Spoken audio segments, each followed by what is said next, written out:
शैलेंद्र तोमर जी, अलीगढ़ से।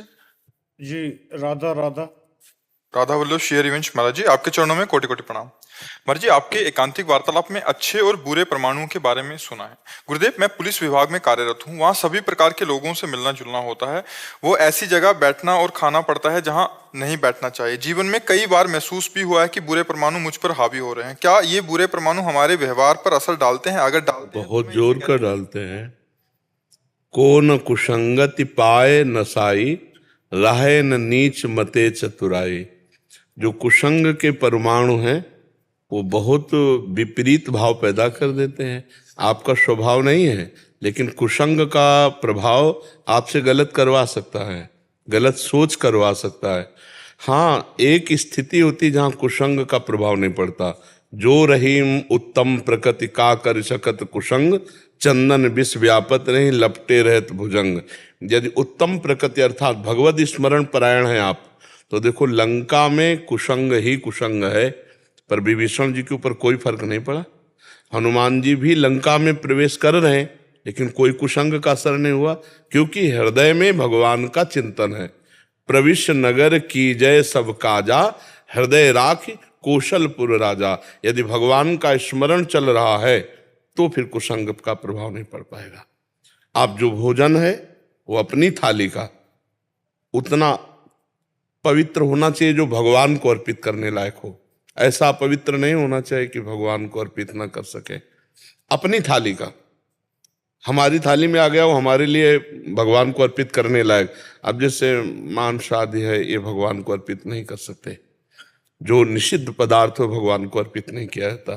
पर बहुत से ऐसे नौकरी वाले भाईजनों के पास अव्यवस्था है कि उनको वही खाना पड़ेगा जो मिलेगा रसोई से।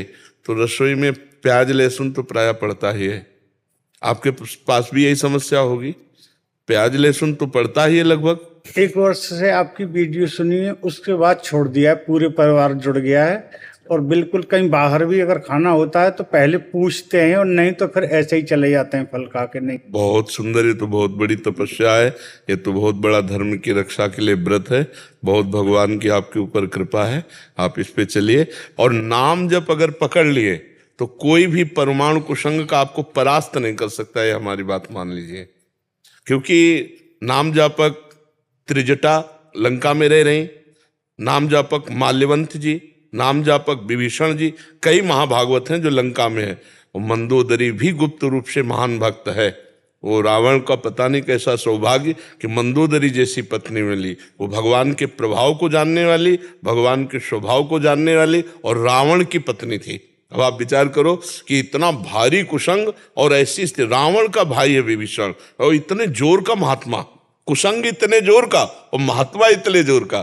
तो हमें लगता है लंका जैसा कुसंग तो नहीं होगा वर्तमान में, क्योंकि वहाँ तो खुला मांस, व्यभिचार, मदिरा, ये सब, वहाँ नगर ही राक्षसों का है।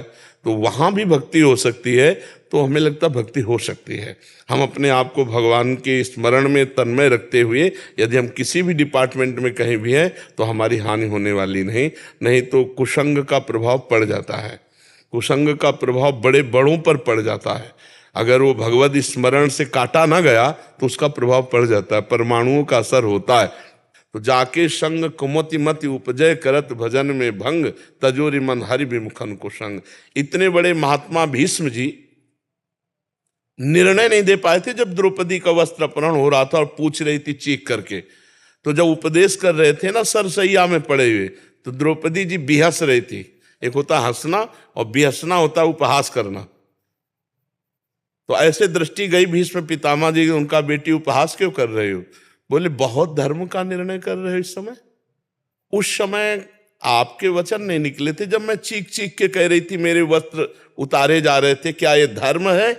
तो उनका बेटी उस समय मेरी बोलने की सामर्थ्य नहीं थी, क्योंकि पापी दुर्योधन का अन्न खाया था, उसके पक्ष में थे।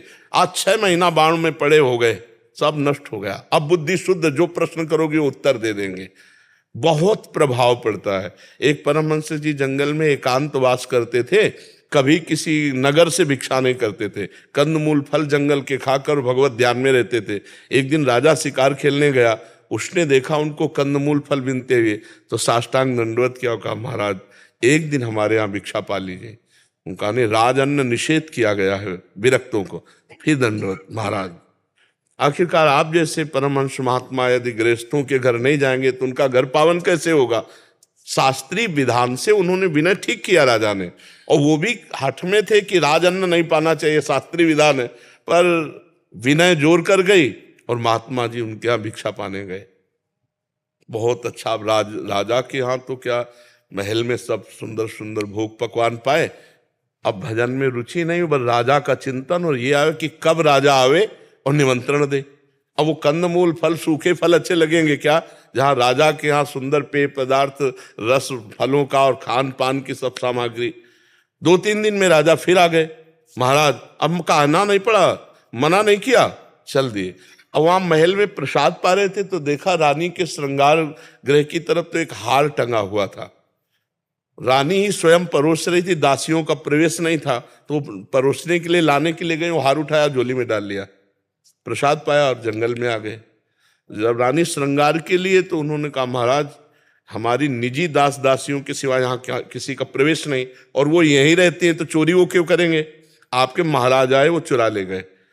उनका इतने विरक्त महात्मा, वो चोरी क्यों करेंगे? उनके कोई पत्नी है तो है नहीं, परिवार है नहीं। अच्छा, वो वृक्ष के नीचे रहते, कंदमूल फल खाते, वो चोरी क्यों करेंगे? बोले महाराज चोरी उन्होंने की। बोले चुप रहो, हम बनवा देंगे, पर संत के ऊपर ऐसा दोषारोपण ठीक नहीं, नहीं तो श्रद्धा नष्ट हो जाएगी संतों के प्रति। 3-4 दिन हुए, झोली उठाई कंदमूल फल के लिए, देखा वजन, उसमें हाथ डाला, हार, ये मैं क्यों चुरा लाया? ऐसा मैंने क्यों किया? वो हार लेकर ऐसे सभा में गए और कहा महाराज मैं चोर हूं, मैंने आपका हार। अरे बोले महाराज ये तो मैंने परीक्षा के लिए डाला था। वो बहुत प्रवीण राजा थे कि ऐसे हमारे समाज में संत निंदा हो जाएगी, उनका हमने परीक्षा के लिए डाला था। वाह धन्य है महाराज, आप तो बड़े निष्प्रिय है। एकांत ले गए और महल में जब ले गए तब कहा महाराज ये तो मैंने आपकी इज्जत बचाने के लिए कहा, आप ये बताए कि चुराए क्यों और आप लाए क्यों? तो बोले इसका कारण तू है। राज अन्न पाने से मेरी बुद्धि भ्रष्ट हुई, रजोगुण चढ़ा और मैंने चोरी की। मुझे कोई जरूरत नहीं इस हार की, ना तेरी जरूरत है। तेरे अन्न ने मेरी बुद्धि भ्रष्ट कर दी जो मैं चोरी में आ गया। तो अन्न का प्रभाव, संग का प्रभाव, परमाणु आसपास वातावरण का प्रभाव उसके ऊपर पड़ता है जो निरंतर भजन नहीं करता। इसीलिए हनुमान जी महाराज कह रहे हैं का हनुमंत विपत्ति प्रभु सोई, जब तो सुमिरन भजन न होई। जिस क्षण सुमिरन भजन छूटा कुसंग का प्रभाव पड़ जाएगा। अगर घोर कुसंगति में जाए और नाम जब चल रहा है भगवत स्मरण, कुछ प्रभाव नहीं पड़ेगा। जैसे हनुमान जी महाराज, विभीषण जी महाराज लंका में भी गए, लंका में वो रहे लेकिन कोई फर्क नहीं पड़ा। तो ऐसे हम समाज में रहें, नाम जप न छूटने पावे और आहार शुद्ध रहे तो कोई नहीं बिगाड़ सकता है। आप निश्चिंत रहिए, बड़ी कृपा आपके ऊपर है कि ऐसे रजोगुणी समाज में रह करके अपराधियों के बीच में भी जाना पड़ेगा और अपराध युक्त जो लोग हैं उनसे भी संभाषण करना पड़ेगा, फिर भी अपनी बुद्धि को भगवान की तरफ चलाना, ये बड़ी कृपा का लक्षण है। तो आप छोड़िएगा नहीं किसी स्थिति में, क्योंकि मनुष्य जीवन का परम लक्ष्य है भगवान की प्राप्ति। और जब आप धर्म से चलोगे ना तो हमारे समाज की बहुत अच्छी सेवा कर लोगे आप। हाँ, जब अधर्माचरण से कोई चलता है ना तो सेवा नहीं हो पाती, फिर राष्ट्र सेवा नहीं हो, समाज सेवा नहीं हो पाती, शोषण जरूर हो सकता है। लेकिन यदि हम धर्म से चलें तो समाज का बहुत बड़ा हित कर सकते हैं और वो भगवान की सेवा होगी, उससे भगवान प्रसन्न होंगे। आप चलिए, बहुत आपके ऊपर कृपा है।